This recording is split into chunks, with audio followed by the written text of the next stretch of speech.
Nice friends.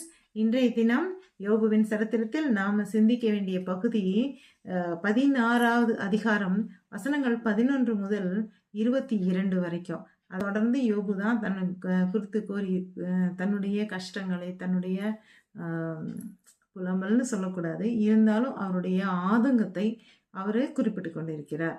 இதில் சத்ரு என்னைய மேற்கொள்ள விட்டுட்டார் தேவன். நான் என்னுடைய எதிரிகள் எல்லாரும் அதுக்கு முன்னாடி நியாயம் செய்யாமல் இருக்கிறார் அப்படின்னு சொல்லி தேவனை குறித்து குறிப்பிடுகிறார். மேலும் தேவன் என்னைய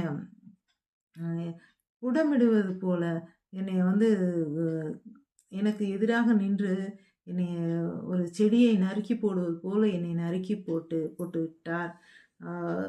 பலவான் ஒரு பலகீனன் மேல எந்த அளவுக்கு அதிகாரம் செலுத்துவானோ அது போல என் மேல யுத்தம் செய்ய வந்த ஒரு போர் வீரனை போல என்னுடன் மோதுகிறார் தேவன் அப்படின்னு சொல்லிட்டு அது கொடுத்து, அதுக்கப்புறம் நான் ஒரு நல்ல நிலைமையில இருந்தேன்.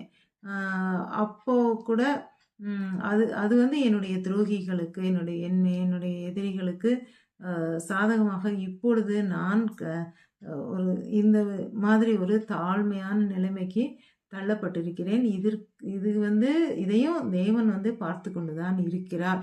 அவர் தான் இதுடைய காரணத்தை எனக்கு அறிவிக்க முடியும் அப்படின்னு சொல்லிட்டு, மேலும் பின்னாடி சொல்லும்போது நான் தேவனுக்கு முன்னாடி